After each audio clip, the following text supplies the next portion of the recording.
Hello दोस्तों, आप लोग कैसे हैं। हम उम्मीद करते हैं आप लोग अच्छे होंगे। तो इन दिनों हम लोग क्या कर रहे हैं, वर्ग पर आधारित प्रश्नों को हल कर रहे हैं। यानी वर्ग के आधार पर जो भी प्रश्न पूछा जाता है, यानी वर्गाकार मैदान होगा, उसका परिमाप पूछा जाएगा, क्षेत्रफल पूछा जाएगा।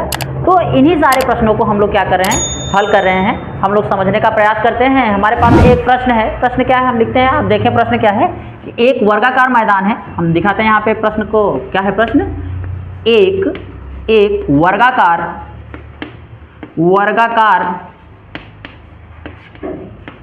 मैदान, एक वर्गाकार मैदान का क्षेत्रफल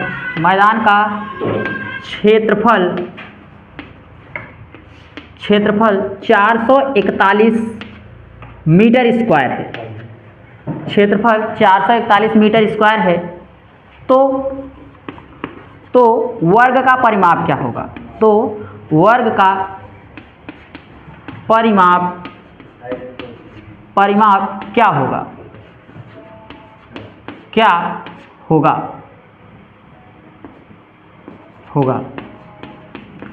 देखिए दोस्तों, ऐसे प्रश्न क्या हो जाते हैं, देख के ही हल हो जाते हैं। हमें क्या करना होगा, समझना होगा सबसे पहले कि इसमें क्या दे रखा है, और उसी के आधार पर प्रश्न को क्या करेंगे, हम लोग हल करेंगे। बात यह है कि हमारे पास क्या है, एक वर्ग है। हम मान लेते हैं ये हमारा क्या वर्ग है। अच्छा, वर्ग की चारों भुजाओं का जो मान होगा या जो परिमाप होगा वो क्या होगा, समान होगा। यानी वर्ग की चारों भुजाएं बराबर होंगी। यह वर्ग है और इसका जो क्षेत्रफल दे रखा है, यानी क्षेत्रफल, ये पूरा एरिया जो दे रखा है, क्षेत्रफल इसका जो दे रखा है पूरा, वह कितना दे रखे हैं। ये जो क्षेत्रफल देते हैं वो हमको कह रहे हैं कितना है, 441 मीटर स्क्वायर है। अब हमसे पूछ रहे हैं कि इसका परिमाप। अच्छा, परिमाप मीन्स क्या होता है, इसकी चारों, परि मीन्स होता है बाहरी, यानी इसके चारों तरफ की जो माप होगी वही उसका क्या होगा, परिमाप होगा। यानी यहाँ से यहाँ तक का जो भी माप निकल के आएगा वह इसका क्या होगा, परिमाप होगा। तो हम क्या करेंगे, सबसे पहले क्या करेंगे, देखेंगे कि दिया क्या है। तो लिखेंगे कि दिया है। अब क्या दे रखा है, तो वर्ग का क्षेत्रफल। लिखेंगे कि क्षेत्रफल बराबर कितना दे रखे हैं, देखें 441 मीटर स्क्वायर। वर्ग का क्षेत्रफल कितना है, 441 मीटर स्क्वायर है। अब जो परिमाप पूछ रहे हैं, यानी परिमाप बराबर क्वेश्चन मार्क, परिमाप क्या है ये पूछ रहे हैं। अच्छा, परिमाप बराबर सूत्र क्या होता है, परिमाप बराबर होता है 4 गुणित भुजा। यानी देखिए वर्ग है ये ना, वर्ग है, अगर हम एक भुजा का मान निकाल पाए तो 4 भुजाएं हैं तो 4 का गुणा कर देंगे, परिमाप निकल के आ जाएगा। लेकिन हमें एक भुजा निकालना पड़ेगा पहले। तो क्षेत्रफल बराबर होता है क्या, अगर क्षेत्रफल बराबर हम यहाँ से ध्यान दें तो होता है भुजा इंटू भुजा। क्षेत्रफल बराबर क्या होता है, भुजा इंटू भुजा। लिख देते हैं क्षेत्रफल बराबर क्या होता है, भुजा इंटू भुजा, या भुजा का स्क्वायर भी कर सकते हैं, भुजा का स्क्वायर ऐसे कर देते हैं। तो अब लिखेंगे भुजा स्क्वायर बराबर क्या लिखेंगे, यानी क्षेत्रफल का मान कितना दे रखे हैं, देखें क्षेत्रफल कितना है 441, तो लिखेंगे 441। ठीक। अच्छा दोस्तों, ये 441 किसका वर्ग है, हमें ये आना चाहिए। अगर नहीं आ रहा है तो कोई बड़ी बात नहीं है, हम इसको निकाल लेते हैं। यानी कि आप जानते हैं इसको कैसे निकालना होगा। हम इसको क्या करते हैं, यहाँ आपको दिख रहा होगा, हम इसको क्या करते हैं, अच्छा यहाँ करते हैं। ठीक, यहाँ देखें थोड़ा सा, हम इसका वर्ग निकालते हैं। यानी 441 का वर्ग निकालेंगे तो क्या करेंगे, पहले आप इसको कैंसिल आउट करेंगे, 3 से काटिए,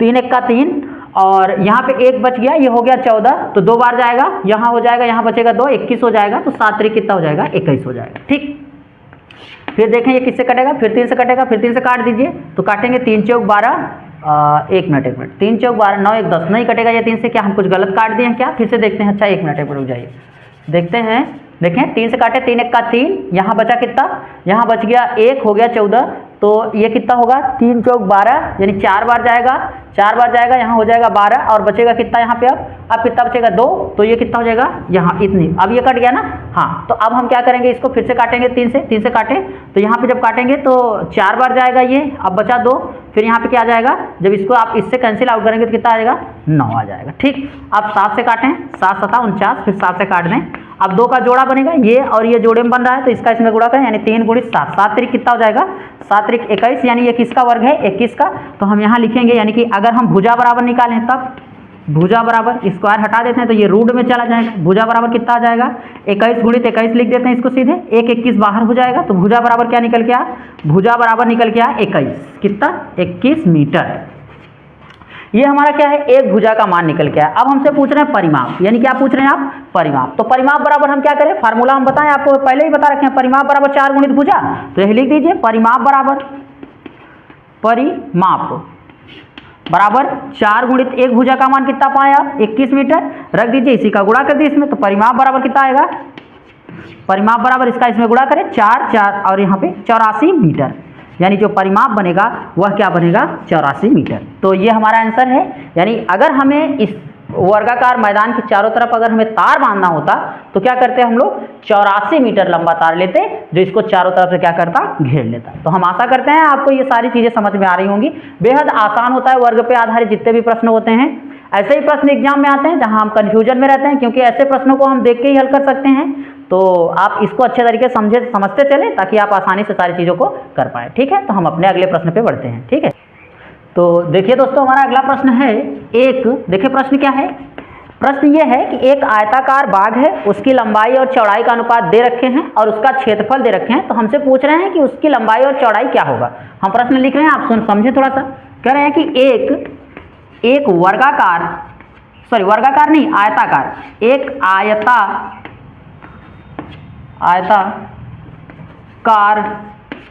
बाग की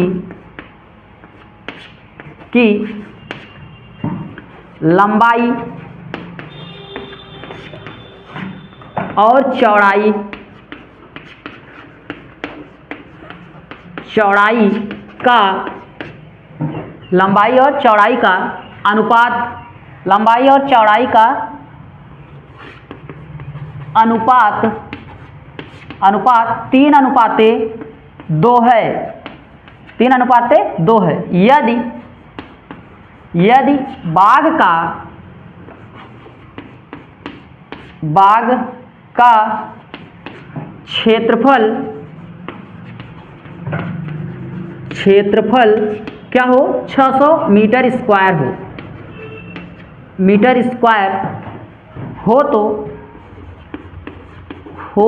तो बाग की लंबाई व चौड़ाई ज्ञात कीजिए। बाग की लंबाई और चौड़ाई ज्ञात कीजिए।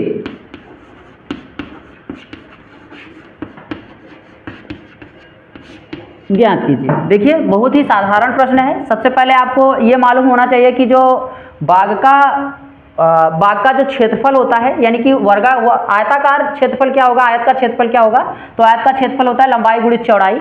ये आपको मालूम होनी चाहिए। तो उसी के आधार पर हम उसका क्या निकालेंगे, लंबाई और चौड़ाई निकालेंगे। तो हम यहाँ लिखेंगे माना बाग की लंबाई क्या है, बाग की लंबाई कितना दे रखे हैं, 3:2 देखें कितना करें आप, 3:2 यहाँ लिखें 3:2 करें तो बाग की जो लंबाई है वो क्या है, यानी कि लंबाई और चौड़ाई क्या है, मान लेते हैं क्या है, 3x है। लंबाई क्या है, 3x, क्योंकि अनुपात दे रखे हैं। और चौड़ाई तब क्या होगी, चौड़ाई बराबर कितना होना चाहिए तब, 2x। ठीक, अब प्रश्नानुसार यानी उसका क्षेत्रफल ना, फिर ले लेते हैं, क्षेत्रफल दिया है, क्षेत्रफल बराबर अच्छा किसका क्षेत्रफल, आयत का क्षेत्रफल। लिख देते हैं ऐसे, आयत, एक मिनट यहाँ साफ, यहाँ लिखते हैं आयत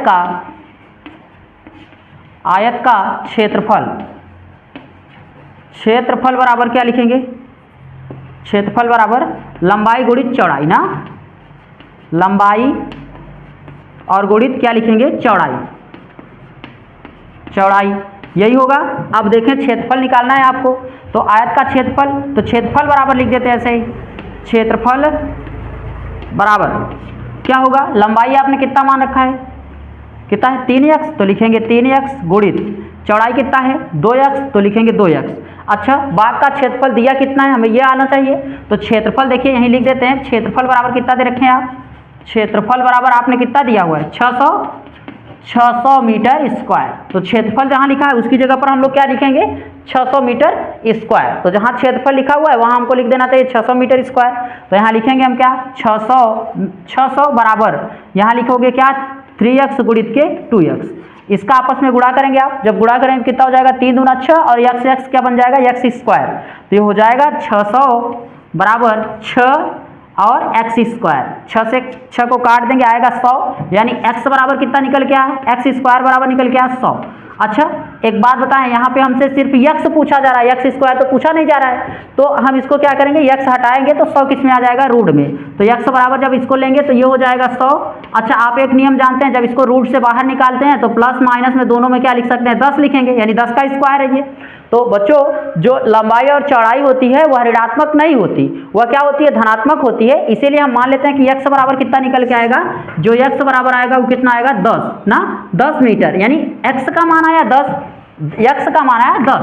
अब देखें यहाँ पे अगर हम लंबाई और चौड़ाई के लिए निकालें तो लंबाई हमने कितना मान रखा है 3x, तो यहाँ लिखेंगे लंबाई बराबर ना, लंबाई बराबर 3x, x का मान यहाँ रख देंगे तो लंबाई बराबर, मीटर हटा देते हैं, यहाँ पे रखेंगे 3 इंटू के 10, इसका गुणा करेंगे तो लंबाई कितना निकल के आएगा, लंबाई बराबर निकल के आएगा 30 मीटर। और अगर चौड़ाई की बात की जाए तो चौड़ाई कितना मान रखे हम लोग, चौड़ाई माने हैं 2x, तो यहाँ पे लिखेंगे चौड़ाई बराबर 2 इंटू एक्स का मान कितना पाएं आप बताएं, x का मान कितना है 10, रख देंगे यहाँ, तो 10 दूना 20, तो चौड़ाई बराबर कितना निकल के आया, हो गया 20 मीटर। ठीक, तो लंबाई और चौड़ाई दोनों चीज़ निकल गए। आपको यहाँ सबसे ज़्यादा जरूरी जो था वो क्या था, फार्मूला और क्या दे रखा है। तो आप, हम आशा करते हैं कि आपको ये प्रश्न समझ में आ रहे होंगे अच्छे तरीके से। अब हम लोग अपने अगले प्रश्न पे बातचीत करते हैं। तो देखें हमारा अगला प्रश्न क्या है, एक पहले ही प्रश्न के आधार पर एक प्रश्न हम आपको और समझाते हैं। देखें जैसे पहला प्रश्न दे रखा है, कहीं ऐसा ना हो कि एक ही प्रश्न हमने वैसा करवाया। देखिए प्रश्न ये है कि एक वर्गाकार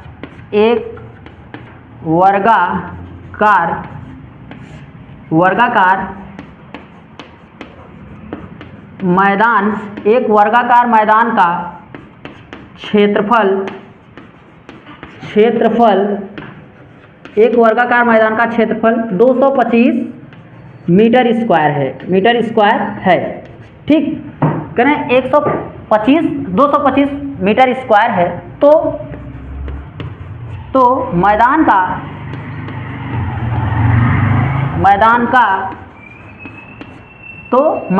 परिमाप ज्ञात कीजिए, परिमाप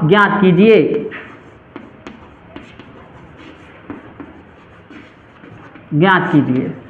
अब देखिए प्रश्न वैसा ही है जैसा पहले था, तो हम सबसे पहले क्या करेंगे, दे रखा है, देखिए परिमाप बराबर, यानी फार्मूला आपके दिमाग में चलना चाहिए कि परिमाप बराबर क्या होता है, परिमाप बराबर होता है 4 गुणित भुजा, ये सूत्र होता है, आप अच्छे तरीके से जानते हैं भुजा। और अगर आपसे कोई क्षेत्रफल बराबर पूछता है, क्षेत्रफल बराबर वर्ग का क्षेत्रफल और आयत, यानी वर्ग का क्षेत्रफल है, आप देखें वर्गाकार तरह, तो यहाँ लिख देते हैं वर्ग का क्षेत्रफल है, तो क्या होता है भुजा स्क्वायर ना, लिखेंगे क्या, भुजा स्क्वायर, ये क्या होता है वर्ग का क्षेत्रफल होता है भुजा स्क्वायर। अब आप हमसे कह रहे हैं क्या निकालना होगा भाई कि इसका परिमाप निकालें हम, तो हमें क्या करना होगा कि जो दे रखा है उसको लिखना होगा। तो क्षेत्रफल बराबर दिए हैं कितना, क्षेत्रफल बराबर कितना दे रखे हैं आप, क्षेत्रफल बराबर आप देखें दिए हैं हमें कितना 225 मीटर स्क्वायर, ये क्या हो गया क्षेत्रफल हो गया। अब आप पूछ रहे हैं परिमाप निकालें, तो क्षेत्रफल निकालने के लिए हमें क्या निकालना होगा, एक भुजा निकालना होगा। तो भुजा यानी क्षेत्रफल बराबर सूत्र होता है भुजा इंटू भुजा, तो लिखेंगे हम, चूंकि ये लिख रखे हैं ना, इतना दे रखे हैं, तो लिखेंगे वर्ग का क्षेत्रफल बराबर, यहाँ लिखते हैं, लिखेंगे वर्ग का क्षेत्रफल बराबर भुजा गुणित भुजा या भुजा स्क्वायर, ठीक, भुजा स्क्वायर। अब यहाँ मान रखें क्षेत्रफल कितना पाएँ आप, 1 मिनट कितना पाएँ 225, देखें 225 बराबर भुजा स्क्वायर ना।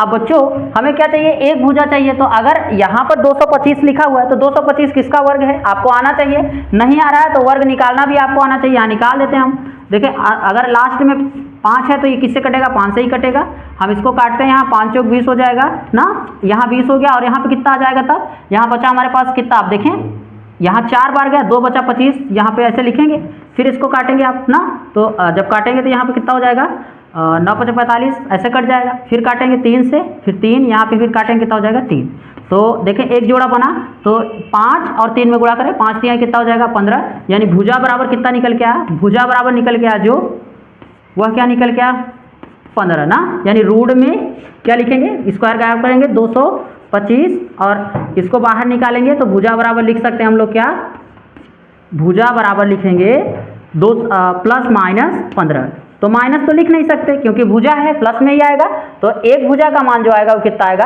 यानी लिख देते हैं यहाँ भुजा बराबर 15 ना, भुजा बराबर 15 मीटर। ये क्या है, एक भुजा का मान आया। लेकिन आप हमसे पूछ रहे हैं क्या, परिमाप निकाले, तो परिमाप बराबर किसका परिमाप निकाल रहे हैं, वर्ग का, तो यहाँ लिख देते हैं परिमाप बराबर क्या लिखेंगे आप, 4 गुणित के 15, 15 चौका 60, तो जो परिमाप निकल के आया वो कितना निकल के आया, परिमाप बराबर आ गया कितना हमारा 60 मीटर। तो यानी कि जो उसके बाहरी तरफ की चारों तरफ का जो माप होगा वर्ग का, यानी अगर हम एक वर्ग बनाएं, यहाँ पे समझें अगर एक वर्ग बनाएं कुछ इस प्रकार का, ये वर्ग है, तो इसकी अगर एक भुजा की बात करें तो एक भुजा 15 मीटर, अगर ये 15 मीटर है तो ये भी 15 मीटर होगा, ये भी 15 मीटर होगा और ये भी 15 मीटर होगा, और इसका जो परिमाप चारों तरफ का जो मान होगा वो कितना होगा 15 चौका 60, यानी 15 चारों भुजाओं को हमने जोड़ रखा तो कितना निकल के आया 60 निकल के आया। तो हम आशा करते हैं आपको ये प्रश्न समझ में आया होगा। अब हम अपने इसी प्रकार के अन्य प्रश्नों पर बातचीत करते हैं। तो देखिए दोस्तों, अगला प्रश्न है, प्रश्न क्या है, कक्षा 8 के 144 विद्यार्थियों को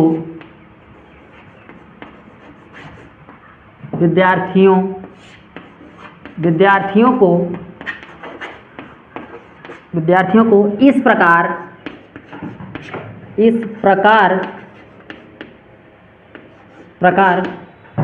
पंक्ति में खड़ा करना है,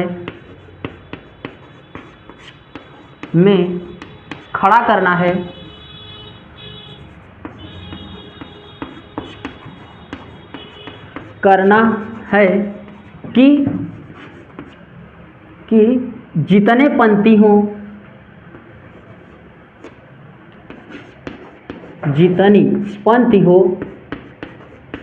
हो उतने ही विद्यार्थी एक पंक्ति में हों, उतने ही विद्यार्थी एक पंक्ति में हों।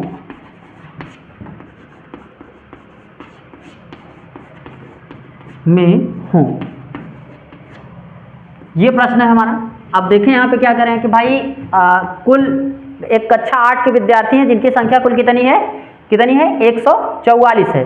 अब इनको हमें क्या करना है, पंक्ति वाइज खड़ा करना है। अब जितने बच्चे हों उतनी ही पंक्ति हो। जैसे हम मान लेते हैं कि हमारे पास क्या है कि इधर से अगर हम बच्चों की संख्या लेके चलें, जैसे मान लीजिए एक पंक्ति में हम एक अनुमान लेके चलते हैं, जैसे मान लीजिए एक पंक्ति में हमने 9 विद्यार्थी बैठा है, 1 2 3 4 5 6 7 8 और 9 निकाला है। तो हमारे पास पंक्तियों की संख्या भी कितनी होनी चाहिए, 9 होनी चाहिए। 1 2 ये 3 हो गया, 4 5 6 7 8 1 9।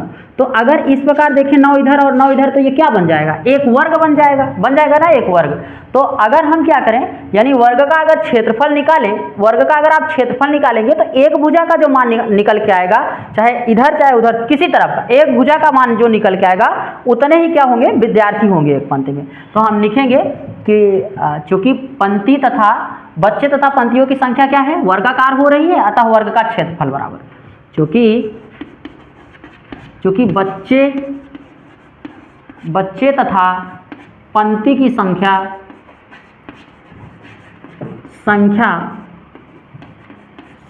वर्गाकार हो रही है,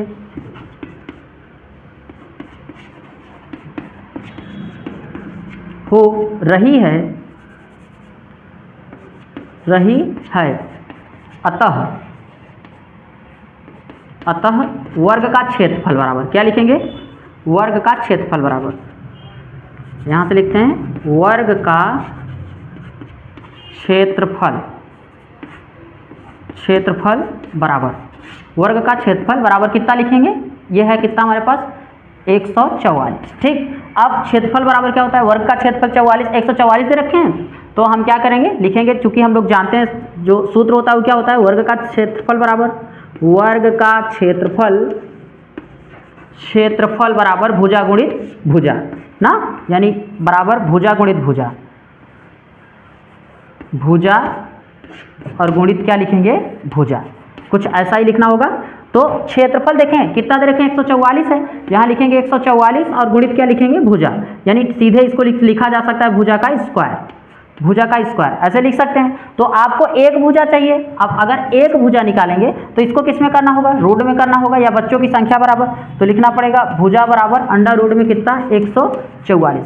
अब 144 किसका वर्ग है ये आपको आना चाहिए, वर्ग निकालना हमने आपको पहले ही बता रखा है। नहीं आ रहा है तो आप सीधा क्या करें, इसको कैंसिल आउट करना सिखाएं आपको। 144 को 2 से आप काटें, 2 से काटेंगे यहाँ 7 हो जाएगा, यहाँ 2, यहाँ पे 2 हो जाएगा, फिर 2 से काटें, यहाँ पे कितना हो जाएगा 3 हो जाएगा, यहाँ पे 6 हो जाएगा, फिर 2 से काटिएगा आप, यहाँ कितना हो जाएगा 18 हो जाएगा, फिर 2 से काट दीजिएगा आप, यहाँ पे हो जाएगा कितना, यहाँ 2 हो जाएगा, यहाँ 9 हो जाएगा, फिर आप काटें यहाँ 3 हो जाएगा, यहाँ 3 आएगा, फिर 3 से कट जाएगा, जोड़ा बना लीजिएगा एक, ऐसे कुछ इस प्रकार का बन जाएगा। तो देखें इसका इसमें पूरा करें, 2 दूनी 4 और 4 तिहाई 12, यानी यह किसका मान होगा, 12 का होगा। तो यहाँ भुजा बराबर कितना लिखा जा सकता है, भुजा बराबर हम लिख सकते हैं 12 ना, 12 प्लस माइनस 12 होता है क्योंकि संख्यात्मक मान है, इसीलिए जो भुजा का मान आएगा वो कितना होगा, भुजा बराबर होगा 12, यानी कि 12 बच्चे एक पंक्ति में कितने बच्चे आएंगे, 12 इधर होंगे और 12 इस तरफ होंगे। ठीक, तो हम ये जान चुके हैं कि एक यानी कि एक पंक्ति में 12 बच्चे होंगे और कुल पंक्तियों की संख्या कितनी होगी, 12 होगी। तो चाहे आप ऐसे लिख दें, यहाँ पे अगर लिखना चाहें तो लिख लें, पंक्तियों की संख्या बराबर 12 तथा बच्चों की संख्या बराबर 12 ना, पंक्तियों की संख्या बराबर, आप समझ चुके हैं, हम इसको नहीं लिखते हैं, आप जान लीजिए कि एक पंक्ति में 12 बच्चे होंगे और कुल पंक्तियों की संख्या कितनी होगी, 12 होगी। ठीक, इसलिए हमारा उत्तर 12 है। तो हम अपने अगले प्रश्न पे बातचीत करते हैं। तो देखिए दोस्तों, हमारा अगला प्रश्न क्या है, प्रश्न ये है, किसी संख्या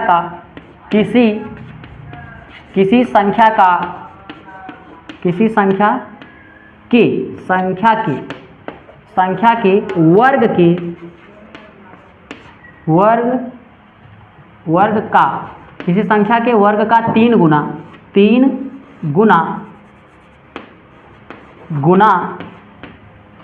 लिख दें या गुना, ठीक, गुना 3 गुना 192 है, 192 है, तो वह संख्या क्या होगी, तो वह संख्या क्या होगी। देखिए प्रश्न तो बहुत ही आसान है, लेकिन क्या करना होगा, समझना होगा। ऐसे प्रश्न आपने अपने एग्जाम में देखे होंगे, क्योंकि टाइम बहुत कम होता है और प्रश्नों को जल्दी से जल्दी सॉल्व करना होता है, तो इसलिए जो एग्जामिनर होता है वह जान रहा होता है कि आपको ज़्यादा ऐसे प्रश्न ना दिया जाए जो आप ना सॉल्व कर पाएँ। तो देखें क्या करें, किसी संख्या के वर्ग का 3 गुना, तो हम मान लेते हैं हमारे पास जो संख्या है वो क्या है, माना संख्या x है, माना संख्या क्या है, x है। अब x यानी x संख्या है, अब इसका वर्ग करना होगा, तो लिखेंगे क्या, प्रश्नानुसार क्या लिखेंगे, कह रहे हैं आप कि किसी संख्या के वर्ग का 3 गुना, यानी x का स्क्वायर वर्ग बन गया, और गुना मतलब 3 गुना, 3 का गुणा कर देंगे, बराबर कितना हो जाएगा, कितना प्राप्त हो रहा है, 192 प्राप्त हो रहा है। ठीक, तो हमसे करें वह संख्या क्या होगी, यानी x का मान निकालना होगा। तो हम जानते हैं इधर गुणा में इधर आएगा तो भाग में हो जाएगा, तो x स्क्वायर बराबर क्या लिखा जा सकता है, 192/3। ठीक, अगर हम इसको कैंसिल आउट करें बच्चों, तब 3 से काटें, 3 1 का 3, इसको काटें, 3 6 के 18, 1 बच गया, यहाँ पे देखें 3 6 के 18, यहाँ 1 बच गया, ये हो गया 12, 3 4 12, यानी क्या आ गया, 64 आ गया। तो अगर हम यहाँ लिखेंगे तो x स्क्वायर बराबर कितना लिखेंगे, 64। हमें x का मान चाहिए, x स्क्वायर का नहीं चाहिए, इसलिए जब स्क्वायर हटेगा तो इधर क्या आ जाएगा, करड़ी आ जाएगी कुछ इस प्रकार की। तो 64 को लिख सकते हैं, आप क्या लिख सकते हैं, करड़ी में 8 गुणित 8 यानी 8 का स्क्वायर है, एक जोड़ा बाहर निकाल लीजिए आप, तो x बराबर क्या लिखेंगे, x बराबर प्लस माइनस क्या 8, x बराबर प्लस माइनस 8, यानी वह संख्या क्या है, यानी x बराबर क्या लिखेंगे 8, वह संख्या क्या है, वह संख्या 8 है। तो हम आशा करते हैं कि आपको ये सारे प्रश्न समझ में आए होंगे आज। तो आप इन प्रश्नों को अच्छे तरीके से समझ लीजिए, बाकी प्रश्न को हम अगले वीडियो में देखेंगे।